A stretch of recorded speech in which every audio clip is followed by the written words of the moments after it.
میرا نام پریت ہے، میں غیر مسلم ہوں اور میرا تعلق سکھ مذہب سے ہے۔ آج سے 1 سال پہلے میرے دوست نے مجھے اسلام سے متعارف کرایا۔ ہم ایک یونیورسٹی میں پڑھتے ہیں اور اس نے مجھے چند کتابیں پڑھنے کے لیے دی۔ چونکہ میں نے اس کو دیکھا ہے کہ وہ کافی عبادت کرتا ہے، نمازیں پڑھتا ہے، اچھے سے بات کرتا ہے، تو میں اس سے کافی سوال کیا کرتی تھی۔ اس نے مجھے ایک دن کہا کہ تم قرآن پاک کا ترجمہ کیوں نہیں پڑھ لیتی ہو؟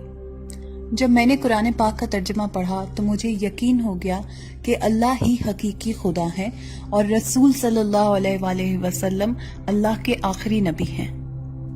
لیکن کچھ عرصے کے بعد میرے والدین کو اس کے بارے میں پتہ لگ گیا کہ میں چھپ چھپ کے قرآن پڑھتی ہوں۔ چونکہ وہ کافی مذہبی ہیں اور سکھ مذہب پہ کافی یقین رکھتے ہیں تو وہ مجھ سے ناراض ہو گئے۔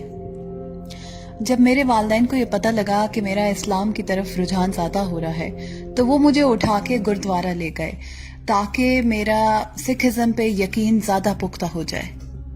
ان کے اس حرکت پہ مجھے کافی دکھ ہوا، لیکن چونکہ وہ میرے والدین ہیں تو میں ان پہ غصہ نہیں کر سکتی تھی اور نہ ہی اونچی آواز میں بات کر سکتی تھی۔ چونکہ میں ان کو ناراض نہیں کر سکتی تھی اس لیے میں نے ان کے کہنے پہ گردوارے میں عبادت شروع کر دی، لیکن یہ سب میں نے دل سے نہیں کیا، یہ تو میں نے ان کو خوش کرنے کے لیے کیا۔ تو آپ مجھے نصیحت کریں کہ میں اپنے والدین کو کیسے سمجھاؤں کہ اسلام ہی سچا مذہب ہے اور میں اس کی جانب آنا چاہتی ہوں۔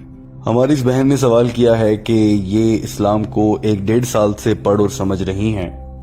ہماری بہن نے یہ بھی کہا ہے کہ وہ یقین رکھتی ہیں کہ حقیقی خدا صرف اللہ ہے اور رسول صلی اللہ علیہ وآلہ وسلم اللہ کے آخری نبی ہیں، لیکن ان کے والدین ان کو اسلام قبول کرنے نہیں دے رہے۔ ایسے میں یہ چاہتی ہیں کہ میں ان کو نصیحت کروں کہ ان کے لیے مناسب راستہ کیا ہے۔ میری ایک کتاب ہے اور کئی لیکچر بھی ہیں جس میں میں نے بتایا ہے کہ حقیقی خدا کا تصور کیا ہے، مختلف مذاہب میں خدا کو کیا سمجھا جاتا ہے۔ میں نے اپنی اس کتاب اور لیکچرز میں تمام مذاہب کے بجائے 4 مذاہب کی بات کی ہے، جن میں سکھ ازم کو بھی بعد میں شامل کر دیا گیا۔ میں نے اسلام، یہودیت، عیسائیت، ہندوازم اور سکھ ازم کے بارے میں بتایا ہے کہ ان تمام مذاہب میں خدا کا تصور کیا ہے۔ میری بہن، سکھ ازم وہ مذہب ہے جو کہ 15ویں صدی کے آخر میں آیا۔ گرو نانک صاحب نے اس کی بنیاد رکھی اور وہ صوبہ پنجاب میں تھے۔ اور کچھ علماء یہ خیال رکھتے ہیں کہ سکھ ازم جو ہے وہ مختلف مذاہب کا مکسچر ہے، جیسا کہ اسلام اور ہندوازم کو مکس کر کے بنایا گیا ایک مذہب ہے۔ سکھ ازم میں 10 گرو ہوتے ہیں۔ اگر آپ سکھوں کی مذہبی کتابوں کا مطالعہ کریں اور جاننا چاہیں، اس میں کھوج لگائیں کہ سکھ ازم میں خدا کا تصور کیا ہے، میں کہہ رہا ہوں کتابیں پڑھیں، یہ نہیں کہ لوگ کیسے عبادت کرتے ہیں وہ دیکھیں۔ اگر آپ گرو گرنتھ کا پہلا چیپٹر پڑھیں، پہلے چیپٹر کا نام ادی گرنتھ ہے اور اس کا جو پہلا حصہ ہے اگر آپ وہ غور سے پڑھیں، یہاں پر خدا کے تصور کے بارے میں کہا گیا ہے کہ وہ سچا ہے، وہ سب سے زیادہ طاقتور ہے اور اس کی کوئی خواہشات بھی نہیں ہیں اور اس کے پاس ہر کام کرنے کی طاقت اور ہمت ہے اور اللہ یعنی خدا کے جیسا کوئی نہیں ہے۔ اب اگر آپ سکھ ازم کی کتاب سے ان آیات کا ترجمہ غور سے سمجھیں تو آپ کو احساس ہوگا کہ یہ تمام تر آیات کا ترجمہ اور مفہوم قرآن پاک کی سورہ اخلاص سے بالکل ملتا جلتا ہے۔ یعنی سکھ ازم میں جو خدا کا تصور ہے وہ بالکل ویسا ہی ہے جیسا کہ قرآن پاک میں اللہ تعالیٰ کا تصور ہے۔ جیسا اسلام میں خدا کے بارے میں بتایا گیا ہے ویسا ہی سکھ ازم میں بھی خدا کے بارے میں بتایا گیا ہے۔ اور سکھوں کی مذہبی کتابوں میں یا سکھ ازم میں بہت سے مواقعوں پر اللہ تعالیٰ کی، یا اگر یہاں پر خدا کہہ لیا جائے، خدا کی بہت سی صفات بیان کی گئی ہیں۔ سکھ ازم میں خدا کو بہت سے مواقعوں پر صاحب کہا گیا ہے، جس کا معنی ہوتا ہے کہ وہ آقا ہیں۔ بہت سے مواقعوں پر اللہ تعالیٰ کو رحیم کہا گیا ہے سکھ ازم میں، جس کا مطلب ہے کہ رحم کرنے والا۔ اسی طرح سے کہیں پر کریم کہا گیا ہے اور 1-2 مواقعوں پر ایسا بھی دیکھا گیا ہے کہ وہاں پر واحد گرو کہا گیا ہے، جس کا یہ مطلب ہے کہ واحد سچا خدا۔ اور سب سے دلچسپ بات یہ ہے کہ سکھ ازم میں بتوں کی پوجا سے بھی منع کیا گیا ہے۔ سکھ مذہب میں اس بات کی بھی سختی سے نفی کی گئی ہے کہ خدا اپنی شکلیں بدلتا رہتا ہے، کبھی وہ سورج کے روپ میں نظر آئے گا، کبھی پہاڑ کے روپ میں نظر آئے گا۔ سکھ مذہب میں اس کو بھی کسی خاطر میں نہیں لایا گیا اور ایسا کہیں نہیں کہا گیا ہے۔ لہٰذا اگر مذہبی کتابوں کا مطالعہ غور سے کیا جائے، سکھزم کی کتابوں کو پڑھا جائے اور اسلامی کتابوں کو پڑھا جائے، قرآن پاک کو سمجھا جائے، تو ہم اس نتیجے پر بہت آرام سے پہنچ سکتے ہیں کہ دونوں مذاہب میں خدا کا تصور ایک جیسا ہے۔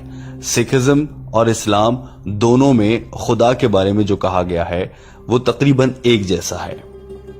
وہ الگ بات ہے کہ اب مسلمانوں میں اور سکھوں میں عبادت کرنے کے طریقے اتنے مختلف ہیں کہ ہمیں لگتا ہے کہ دونوں ایک دوسرے سے بہت مختلف ہیں، لیکن خدا کے تصور کے حوالے سے دونوں ایک جیسے ہیں۔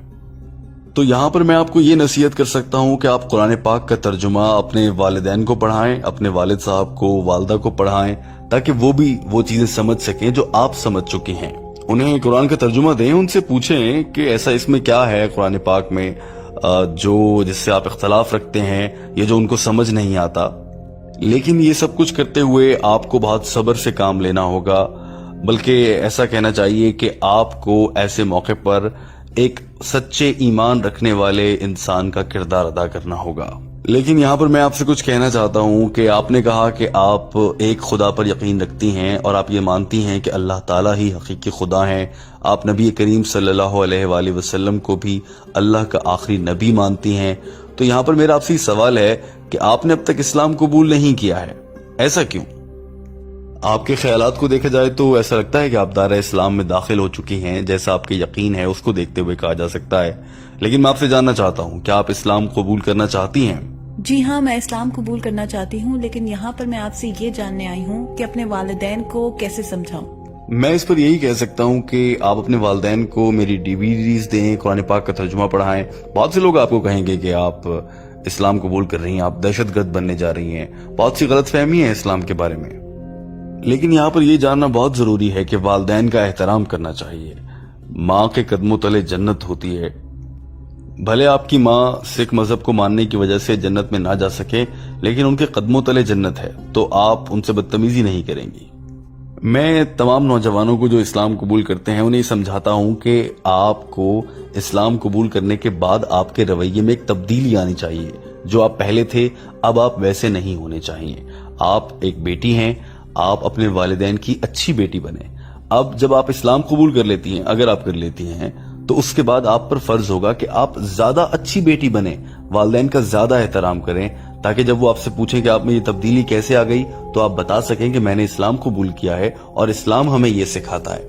اس بات سے بھی یقیناً آپ کے والدین اسلام کی جانب آ جائیں گے۔ اور آپ کو چاہیے کہ آپ فرما بردار بیٹی بنیں، اپنے والدین کی کہی ہر بات مانیں، سوائے ان باتوں کے جو کہ قرآن پاک کی تعلیمات سے اور اسلام سے دور لے جانے والی ہوں۔ اس کے علاوہ ان کی سب باتیں مانیں، ان کا احترام کریں۔ لیکن بطور ایک بیٹی میں آپ کو یہ سمجھاؤں گا کہ آپ کبھی اپنے والدین کے ساتھ بدتمیزی سے بات نہ کریں، ان کو عزت دیں، احترام دیں۔ قرآن پاک میں کہا گیا ہے کہ اپنے والدین کو اف تک نہ کہو۔ تو میں آپ کو یہ سمجھانا چاہ رہا ہوں کہ اپنے والدین کے ساتھ آپ اپنے رویے کو بہت اچھا کر لیں، تو وہ ایک دن سوال کریں گے کہ آپ کا رویہ اتنا اچھا کیسے ہوگا، تو آپ انہیں کہہ سکتی ہیں کہ میں اسلام پر عمل کر رہی ہوں۔ شروع میں وہ سوچیں گے کہ آپ کسی غلط مذہب میں جا رہی ہیں، لیکن دھیرے دھیرے جب وہ سمجھ جائیں گے تو پھر ہو سکتا ہے کہ آپ اپنے والدین کو جنت میں لے جانے کا باعث بن جائیں۔ اور میں آپ کو یہاں پر یہ بھی کہنا چاہوں گا کہ میں نے ایک کتاب لکھی ہے جس میں نے بتایا ہے کہ اکثر غیر مسلم لوگ کیا سوال کرتے ہیں اور ان سوالوں کے جواب ہیں۔ وہ کتاب میں یہاں پر کسی سے درخواست کروں گا کہ کوئی والنٹیئر آپ کو دے دے، تاکہ وہ کتاب آپ اپنے والدین کو دیں، وہ اس کتاب کو پڑھیں اور سمجھیں۔ اس سے مجھے پورا یقین ہے کہ ان کے ذہن میں جو غلط فہمیاں ہیں وہ دور ہو جائیں گی اور پھر وہ خود بھی اسلام قبول کر لیں گے اور آپ کو بھی اجازت دے دیں گے۔ لیکن یہاں میں آپ سے ایک بار پھر کہہ رہا ہوں کہ آپ کو اپنے والدین کی عزت اور احترام کو برقرار رکھنا ہے، ان سے بدتمیزی نہیں کرنی، ان کی کہی ہر بات کو مان لینا ہے، سوائے ان دو باتوں کے جو اللہ اور نبی کریم صلی اللہ علیہ وآلہ وسلم کے احکامات کے خلاف ہوں۔ اس کے علاوہ وہ جو کہتے ہیں آپ وہ مان لیجئے۔ مثال دے رہا ہوں، اگر آپ کی والدہ آپ کو کہتی ہیں کہ آپ نیلے رنگ کے کپڑے پہنیں، آپ کو نیلے رنگ کے کپڑے پہننا پسند نہیں ہے، آپ اس کے باوجود اپنی والدہ کی خوشی کے لیے وہ کپڑے پہن لیں، اس سے یہ ہوگا کہ آپ کی والدہ آپ سے مزید پیار کریں گی، اور پھر وہ آپ کے رویے میں یہ تبدیلی دیکھنے کے بعد کہ آپ اتنا اچھا کیسے ہو گئی ہیں، آپ سے سوال کریں گی کہ ایسا کیسے ہوا، اور آپ انہیں بتا سکیں گی کہ میں اب دین اسلام پر عمل کر رہی ہوں اور اس نے میری زندگی میں یہ خوشگوار تبدیلیاں دی ہیں۔ اس کے بعد یقیناً آپ کے والدین بھی اسلام کی جانب آ جائیں گے۔ مجھے امید ہے کہ آپ کو آپ کے سوال کا جواب مل گیا ہوگا۔